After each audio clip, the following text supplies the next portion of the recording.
Today has already been a day, and yeah,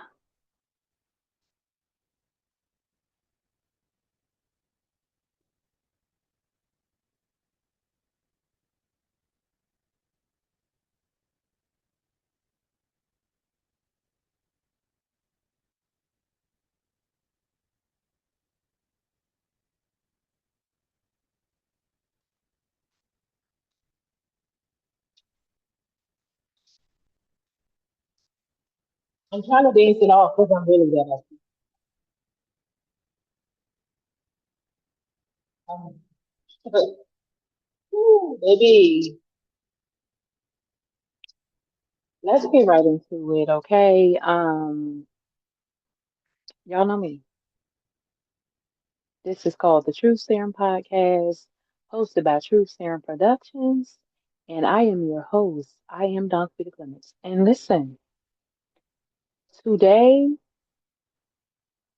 I'm going to tell my real estate story since we are doing what my clients are calling the inheritance bankrupt segments, because I could have been bankrupt of what is supposed to be my children's inheritance today. Yes, today, April 24, 2025. It is now 1:35 p.m. I had court at 9 o'clock this morning where I needed to present the fact that I was the owner of my home, y'all. I had to present the fact that I was the owner of my home. And I want to start by saying everything was dismissed. However,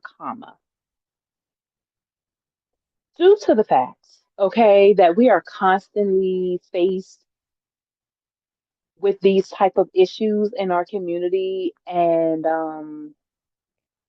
at some point it has to stop. I'm going to tell my truth. I'm going to speak from a phase that I normally don't, which is a mother. I try to be the host, but today I'm just a mom. Okay. So forgive me in advance as I break this down to the ridiculous and how sickening it actually is. Um, First things first. I moved back to Virginia for obvious reasons. This is my home, you know. I've been everywhere. I could live anywhere. When I decided that in Virginia, where I was gonna move was downtown to my old neighborhood, old stomping ground, as y'all like to call it, the term like buy back the block. I ain't buying back the block, but I'm like, why not invest in the community where you were raised up, where everything's being kinda taken away from? Mind you, that was my take years ago when I bought my home. Let's fast forward to current. There's so many more things that were not here when we got here. Let's just start there, right? Cool. Okay. When I tell y'all, this community needed a lot. And I do really want to, first and foremost, before I get into my story, thank the people and the city officials and the government officials that put all the backing behind what's happening right now in the East End community, particularly because that's where I live. I want to shed light on the fact that I am a member of the Citizens Advisory Committee, which is an extension of it's very big. We call it the Choice Housing Initiative. I may be saying that wrong, so forgive me because I am a human and I didn't bring notes. I just brought my heart today. It's either Choice Housing or Housing Choice Initiative, something like that, where they are taking those underserved neighborhoods and they're revamping them. You will hear the term gentrification in this space a lot. Um, I feel like that is a conundrum in certain situations. But moving on, I want to thank the people who are doing the work, who are the boots on the ground, who are, up scratching their head trying to figure out how to make this work because it's been extended. It should be over by now, and we're still working. So give us some grace, those out there who are looking at us with a fine-tooth comb. I am an advocate for the Ridley residents as I am a former Ridley Circle resident as well as a former Dickerson Court resident, which doesn't even exist anymore. Both of them are gone. Rest in peace to those. And we are doing our best to make sure the community is going to keep its vibrant, love community feel, just making sure they have better things than what they had before. That's what advocates do, right? So, again, shout out to those people.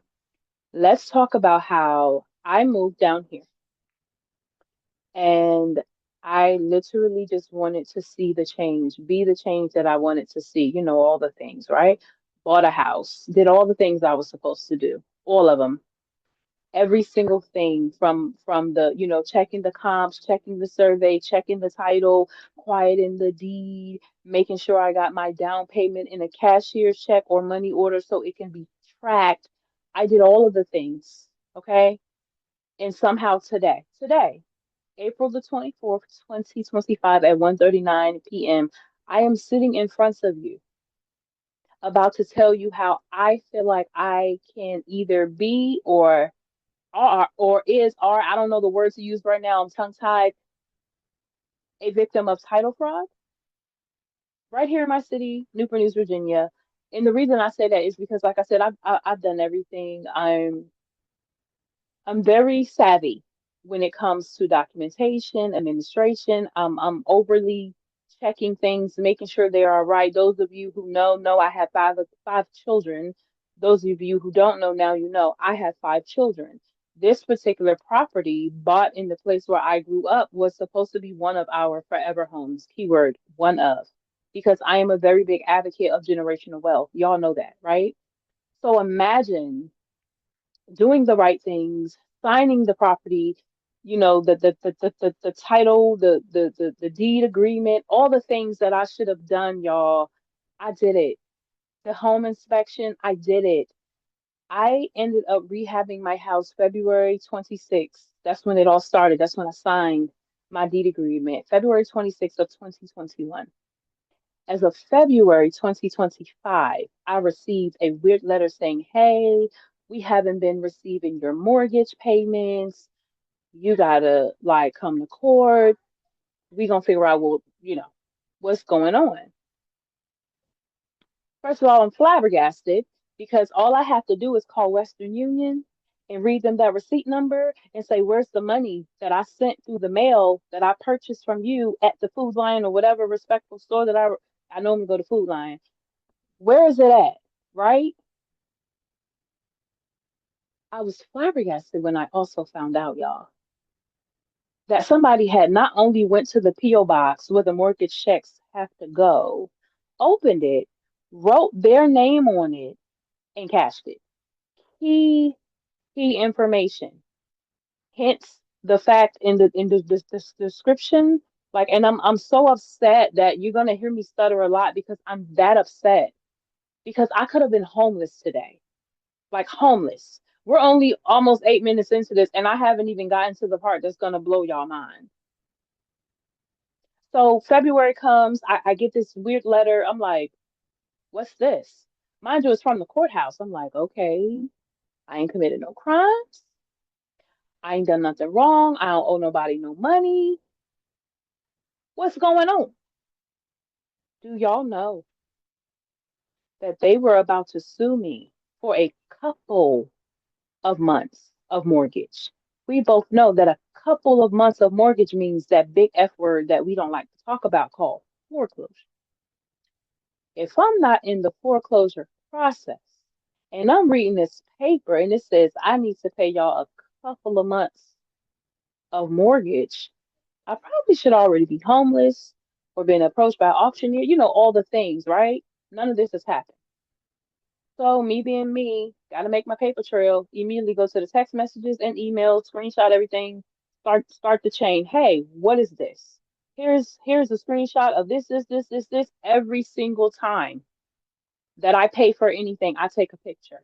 I don't care if I pay for it in cash and they give me a receipt, I take a picture. If I pay for it via money order or cashier's check, I take a picture.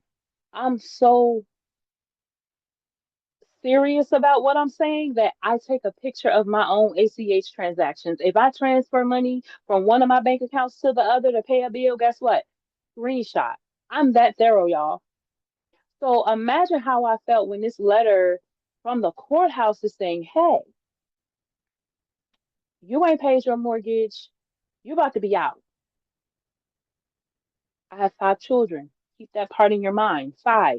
The youngest is 5. This most likely will be her house in years to come, you know? So I'm like, hold up. My husband always had this vision of, hey, we're gonna have 5 houses for the 5 kids, and then we're gonna just have something for us because like we don't want to have this huge house when they're all gone and they, have families and we're paying taxes that are buku crazy. And look at the economy right now. We don't want to end up in this craziness, right? So we are planning ahead. If you know me, you know Don Quita Clements is a generational wealth advocate. Also, sidebar, I am also a descendant to the craziness that you hear going on at the college in Newport News, the black spot, uprooted, the families that were removed. I am a Jenkins and a Johnson.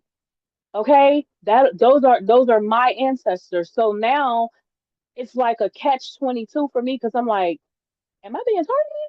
Like, is this a thing? Because hold on, Your Honor, like,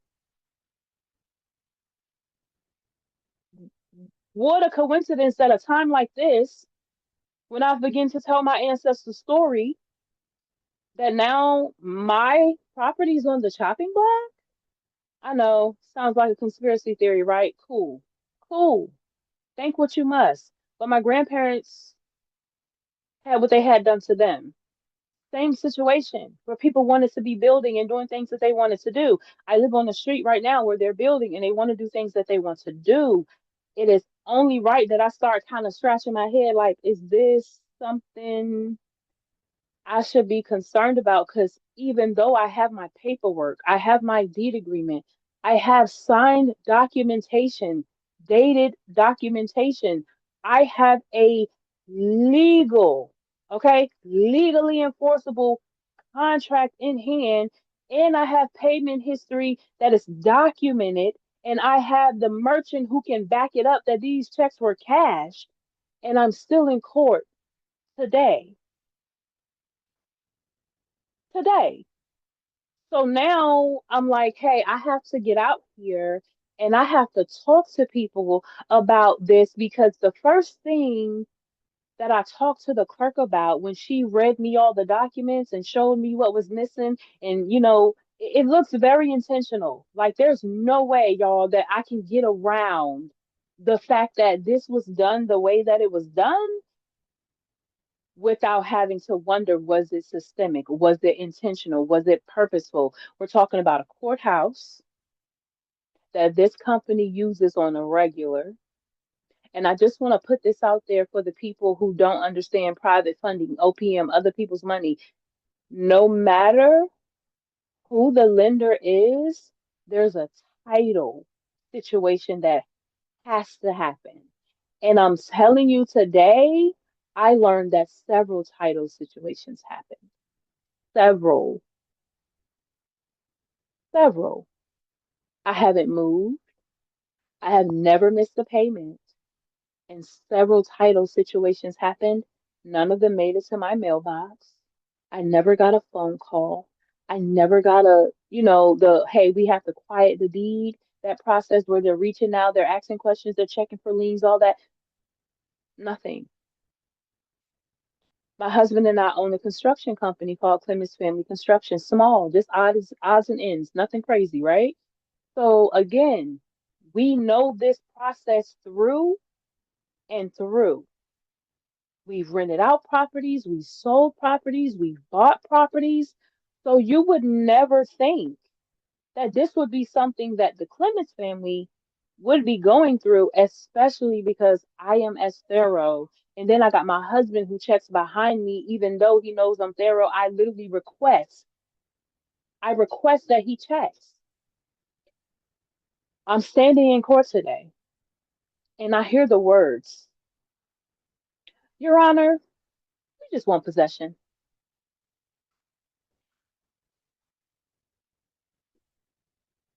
I don't think anybody will ever understand the feeling I felt in my guts because it was in that moment that I realized my legacy was under attack.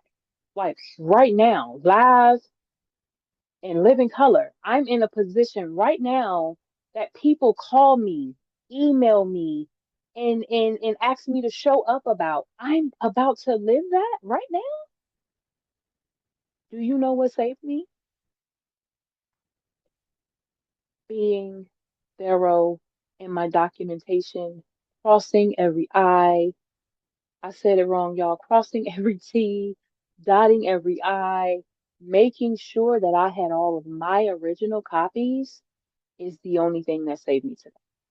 The only thing that made the judge at Newport News General District Court dismiss this entire case was me having my original documentation, and the documentation that they provided did not match.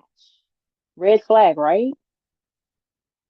And again, this video is for awareness purposes. I'm not going to name any of their names because there are legal proceedings happening as we speak. But listen to me when I tell you, like, I was floored that if I hadn't had the things that I have today, you guys, my children will be homeless. He didn't ask for possession within 30 days, 60 days. He didn't ask for whatever money he was going to claim that I had. In the listen, the judge is very thorough as well. She's a woman, and y'all know how thorough we are. She's like, do you want to add any amendments before we get to talking? Do you have any other things you want to add, take away? Are you sure? I should have kind of picked up on why she said that, but I was still just trying to defend the fact this is my house. This is my children's home. We bought it and have been paying on it, and luckily are about to be done in a very short period of time. And you're coming to get my house, and there's nothing I can do about it. So I say, Your Honor, may I please ask a question? Can I please ask a question, Your Honor?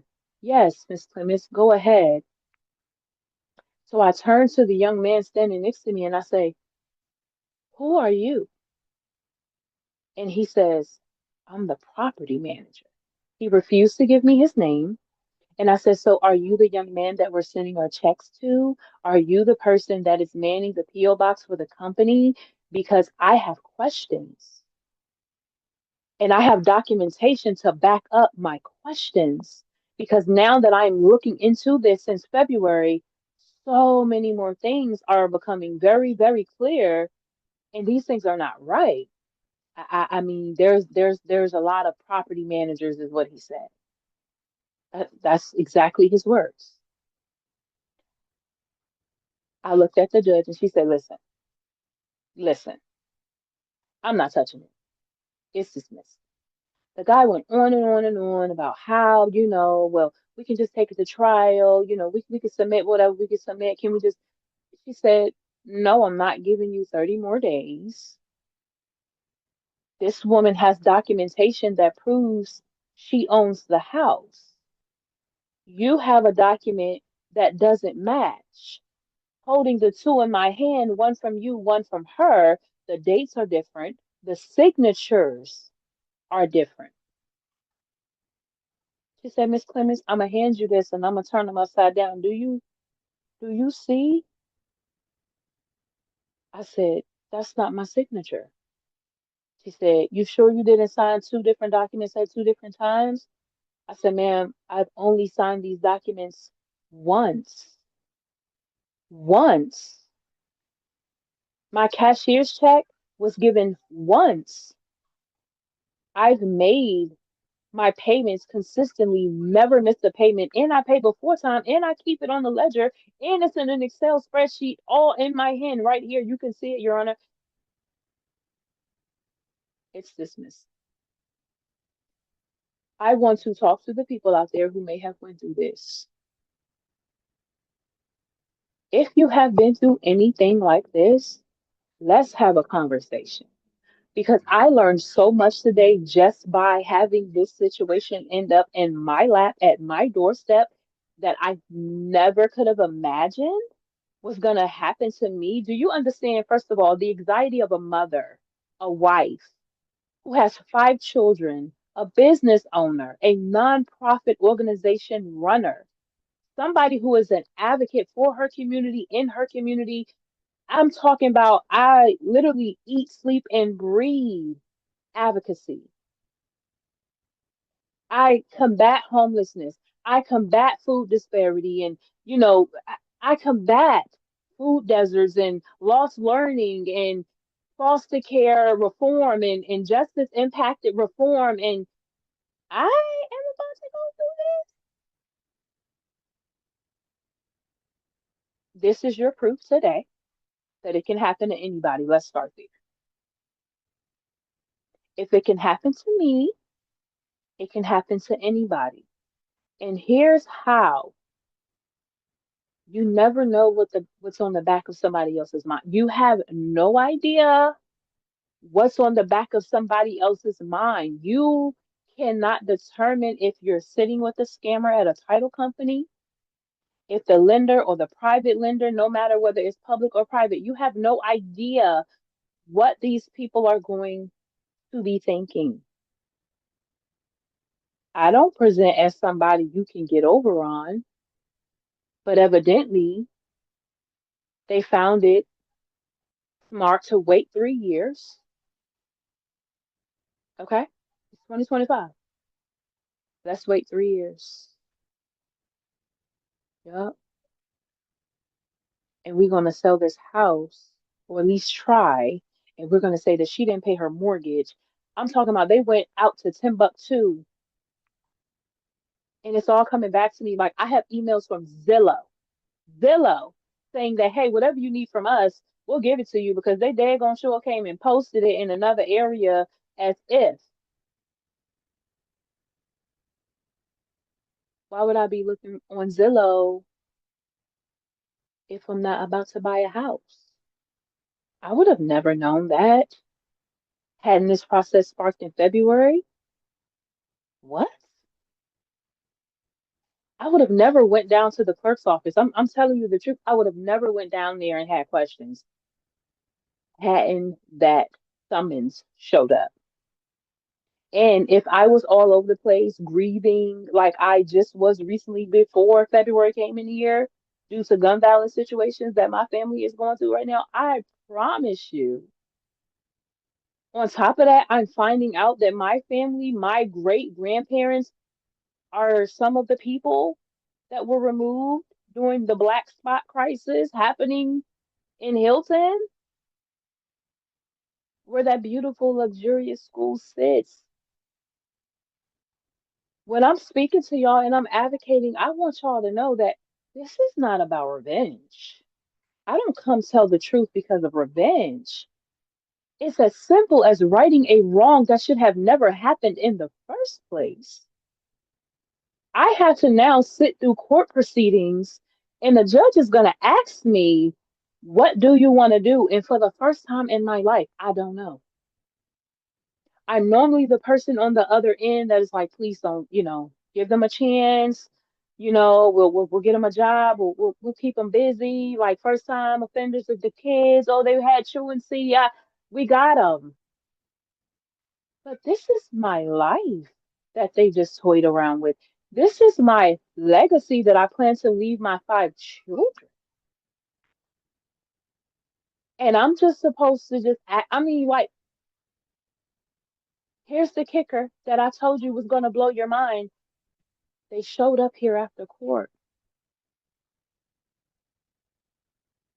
as if everything was okay, riding down the street trying to wave and beep. Excuse? Is this supposed to be some sort of an intimidation tactic? Because it doesn't work. First and foremost, let's get that straight. It doesn't work like that. I don't know what America they're living in, but like, no, ma'am, no, sorry about it. Mm-mm. Y'all know this is live, so I have to be very mindful about how I express my feelings because I don't want them to be used against me. But I'm telling you. I am livid because today he asked for immediate possession of a property that was never his. He submitted a document to a judge in front of my face that he knew was fraudulent, that he knew the clerk's office had never seen. Are we talking task force? Are we talking new databases so judge can have that information readily available at their fingertips if somebody's coming in there with this type of crap? How many other people, y'all? Our last segment was about probate and how people's inheritance, because of how the court systems are, doing their best to work this thing in, is bankrupting them. And today, not even months later, I'm sitting in front of you telling you that I was summoned. I was summoned to court as if I didn't own my home. And guess what? If I don't pursue, nothing's going to happen to them. No conversations will be had. Again, just talking to a clerk, I found out so much. I'm talking about from the SEC all the way to the clerk's office. I'm talking. We got a household in Texas, same house. Household in Maryland, same house. Household in Virginia, same house. How? The same people, the same lawyers, the same title companies, y'all, and nobody caught it. We sat at that table. We signed our documents the way we were supposed to. We were given copies of our deed agreement that we signed the same day. We asked about title. Was there anything we needed to do? Did we need to check with the courthouse? Oh, we were told, no, your agreement to deed is great. You're good. When we went to do stuff, like to fix up the house, and we had submitted that agreement for deed, that deed agreement was enough for us to pull permits. And now today it's in question. You're talking about invested in thousands. I'm talking revamp my whole house from the inside out. Still working on it, by the way, because we decided we were going to do it little by little in the way that we can afford. Because again, we have 5 kids. What? And we're supposed to be quiet. We're not supposed to use our voice, but this time I can't let it slide. I am in no way able to sleep tonight knowing that there's another family who may show up in court tomorrow and the judge will offer them immediate possession of a property that doesn't even belong to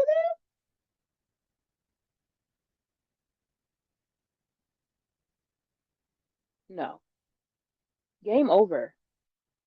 I have reached out to the DPOR real estate recovery funds for next steps and how I'm supposed to handle such a task that I am not prepared for in any light.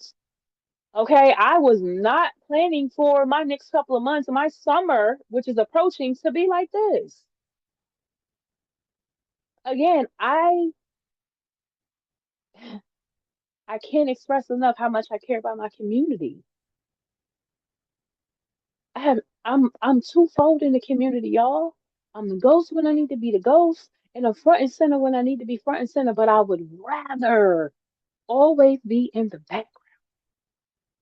Today, they left me no choice. I'm the property manager. There's a lot of property managers. Okay, does the property manager have her name? 72019. Excuse me? Okay. And she was like, so okay, what y'all sir, what do you want me to do? He said, I'm just here as representation. We want immediate possession. We want to go to trial if we can't get immediate possession right now. If I hadn't have had my documents, do y'all understand? I wouldn't be standing here making you aware of a scheme that I'm learning dates back centuries in the Black community.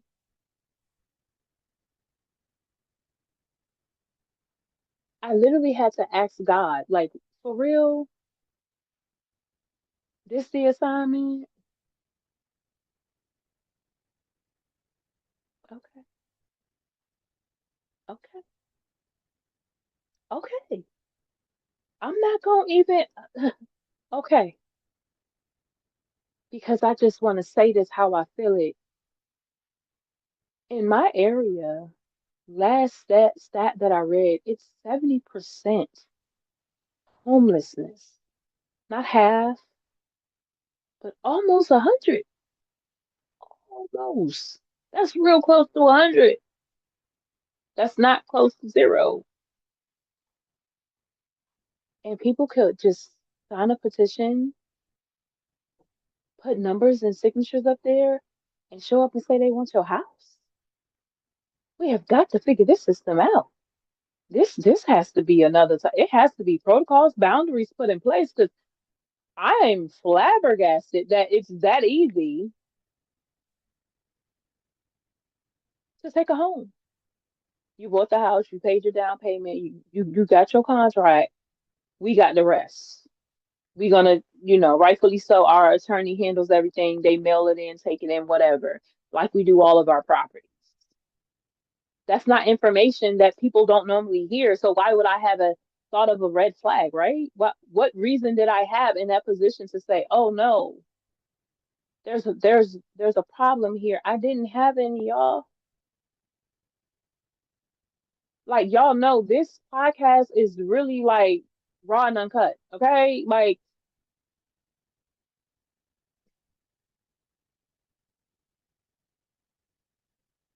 y'all, my husband like walked up to the front of the courtroom and sat down. I was afraid because I didn't know in that moment what was going to happen. And I think he felt me. He just walked up and sat behind me. I couldn't look back because I have to pay attention to the judge and everything that's going on. But I literally seen him out my peripheral walk up and sit on the first bench. And my heart pounded. Do you hear me? Because I'm like, am I really about to lose something that I invested in for the right reasons, the right way, just because they can? So they will? And I would have just had to take it and try to appeal it. Y'all both know that the moment they got possession of this home, I was never going to be able to get back in. I live here for crying out loud. I live here. Like, I live here. My kids live here. My dog lives here. Like, we live here like every day. Like, I can't express that enough. Like, I'm flabbergasted that this is a way of life for people. Like, that people are really out here every single day trying to figure out how to take other people's legacy. Y'all know I just came off of my shift event, and these are the things that I talk about. To see it happening to me as strategically as it's happening, like, baby, we have a problem, Houston. I'm talking to the clerk, and she's like, mm, she going through a little system. Mm. She presents me my paperwork, and she goes, just to let you know, I'm the person who records all the deeds. My heart dropped. She said, I'm going to print you out every single transaction on this property. That's how I found out about Texas and Maryland, North Carolina. Why you need notaries all over the place? What is this? If we live here and y'all in Virginia Beach, why does somebody in Texas, red flag, why does somebody way in Maryland need to sign my stuff? Why you need to go way to Danville to sell my house if I'm the one selling it? Hmm? I'm just saying. So this what we gonna do, right? This is my call to action to y'all. If you have ever, I don't care what state or city you live in, what country, been through something like this, I would like to speak with you. I would like to ask you about your experience. I would like to ask you about your solutions and or results of the or outcomes because I'm a babe to this type of advocacy. But advocate I must and I will. Okay? Like I cannot sit on my hands about this.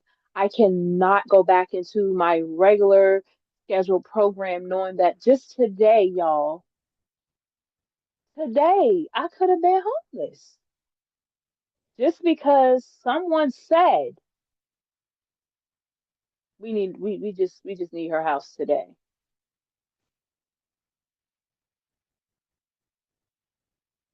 No, no, no.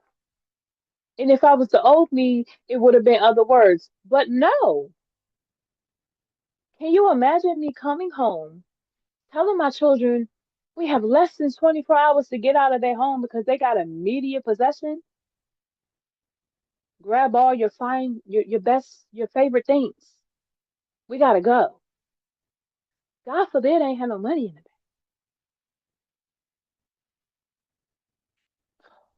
Man, how many people is this happening to? Like I cannot, y'all,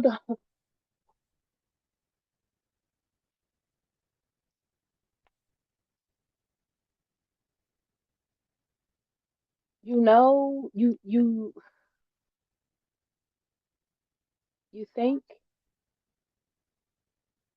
that you understand, and then you go through something like this, and you're like, wow, you have no idea. You have no idea. Like, what, again, what reason would I have had to be looking for a house on Zillow or any other platform that's selling a home? What newspaper, any of the things? Why would I be looking for my house to be on sale? Let's start there. And I live in it, and I know I pay my mortgage on time. Why would I be looking for a home? So at this point, I'm telling y'all, be searching periodically here or there to make sure that you don't see a sale of your house because they were gonna try it.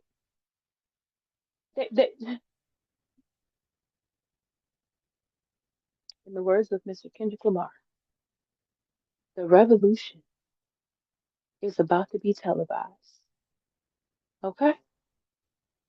Homelessness is not normal. Poverty is not normal. Abuse is not normal.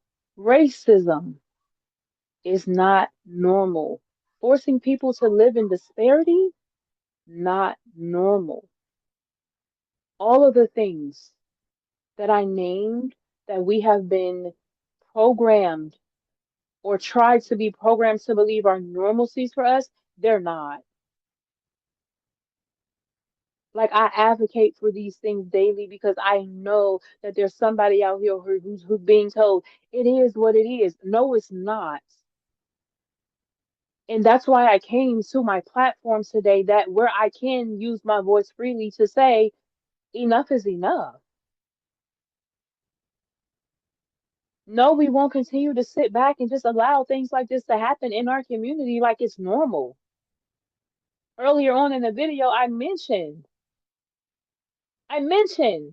people are like, oh, they love to tiptoe around gentrification. But if you are purposely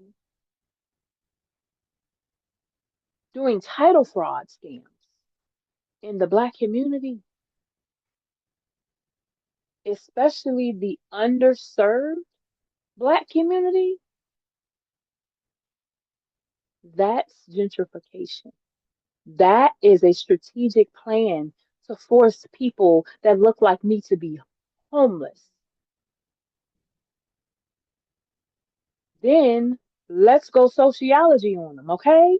You force my children to go through adverse childhood experiences, ACEs. Go look that study up because that affects their relationships, that affects their future. They are my legacy. This situation could have impacted my legacy in such a horrible way. Are we for real?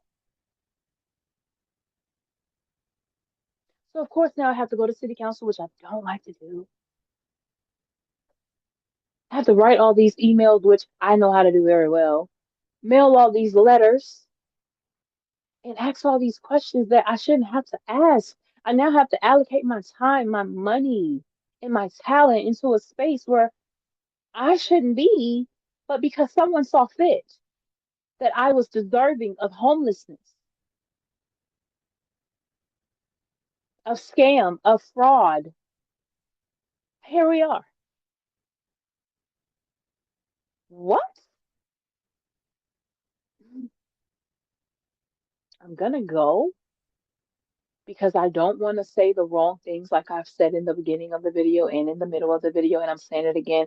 I don't want my feelings of this current moment, fresh out of a courthouse where I could have ended up homeless for absolutely no reason other than the fact that people don't got good sense, that people don't care for their community and the constituents that help them as much as they say. I will leave you with this. Pay attention. Remember who you are. Always keep your documentation. Always be aware of your surroundings and be willing and ready to advocate for yourself when necessary. Because if you don't, they will treat you like the dirt that they walk on every single day. I was treated like that dirt today. And my call to action is that if you have been through anything like this, let's chat. Let's go through the documentation together because the things I found, there's a lot of patterns. So that means that this is not the only group that's probably doing this, and it dates way back, way back. And everybody else I looked up on those titles that did make it to the courthouse, guess what they look like? Not like me. Not like me at all. So not only was I, put in a fraudulent situation, but I was also discriminated against purposely, intentionally, simply because I bought the house and I still ended up here. Again, I cannot express to you enough. If I didn't have those documents, I would be homeless today. If I didn't have my deed agreement, I would have been having to hand over immediate possession of the property that I live in every single day that I bought for my kids. If you are a resource of any kind that knows how to handle these type of situations, please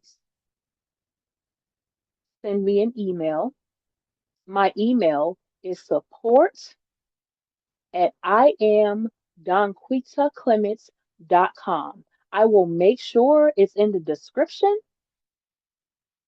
because I've had enough. Like I really, really try, and I don't want to get emotional, but I try to stay on the, we can all co-dominate. We can all coexist. But this right here is why we have so many problems because they're created. They're created. And I still am sitting here talking to my husband about, well, I don't want to lock them up.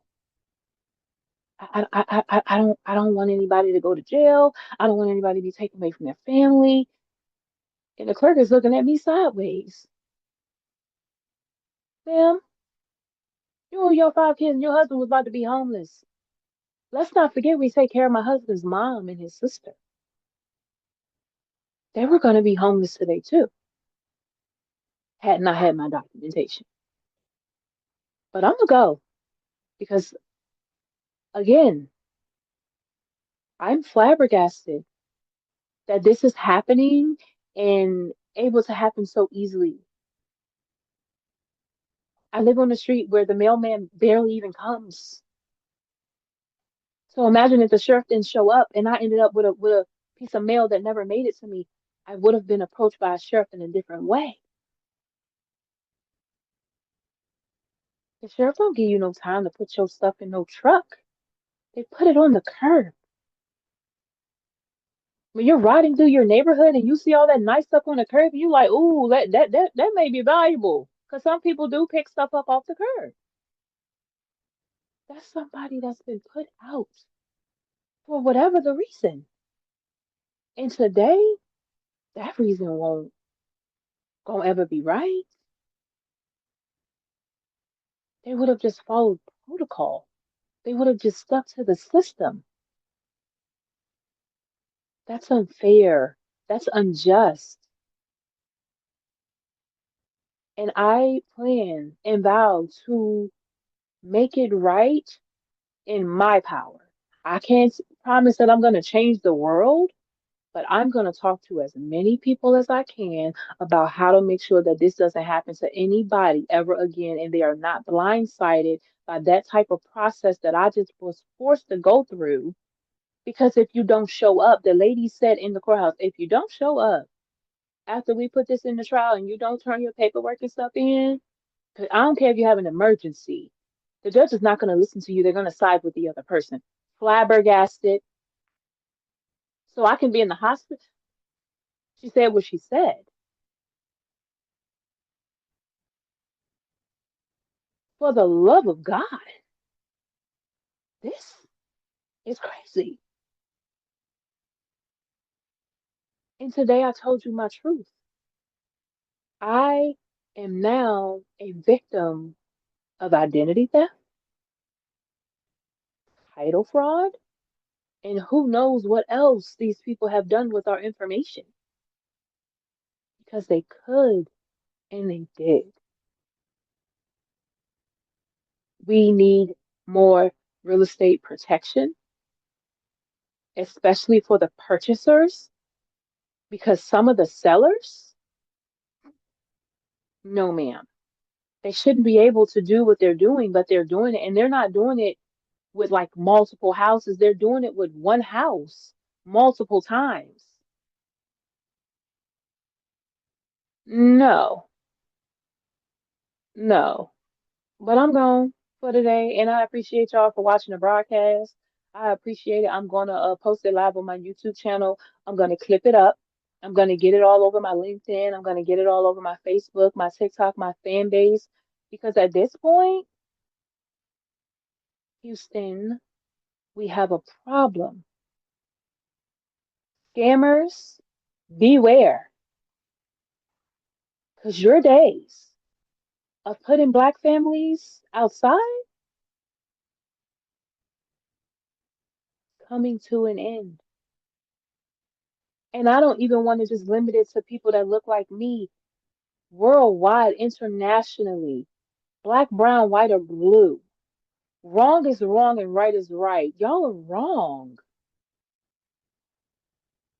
I'm a black woman in America who's taught that the odds are already against me. The, the odds are already against me. So I have to advocate for what me. And then I have to advocate for everybody else. But I've been so busy advocating for everybody else that I looked up and realized who's going to advocate for me? So now I have to go advocate for myself in a space that I would have never imagined being in. Mark this date, April 2025, the 24th day. I could have been homeless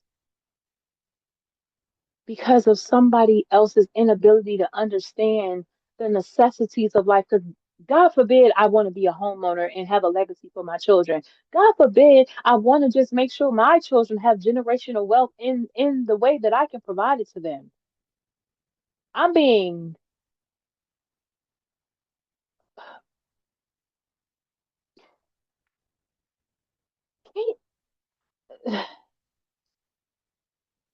that's a problem. A be homeless problem. Pay all your mortgage payments, still could end up homeless. Don't even got to go through the foreclosure process, still could end up homeless with 5 kids and two family members and a husband and my dog. We love our dog. Y'all help me out Tell me it ain't. This is not how America's really. But I digress. It's been real. It's been truthful. See you on the other side. Have a blessed day. Mm.